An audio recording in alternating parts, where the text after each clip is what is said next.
मंडळी, देवासमोर गेल्यानंतर आपण हात जोडतो आणि काहीतरी देवासमोर मागतो, पण काय मागायचं?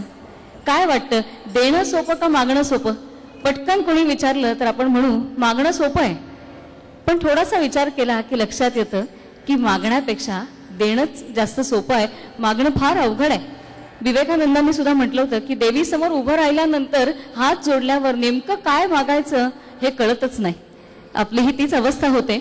आणि म्हणून या विश्वविनायकडे नेमकं काय मागायचं असा प्रश्न जर आपल्या मनामध्ये असेल तर त्याचं उत्तर म्हणजे हा पुढला अभंग.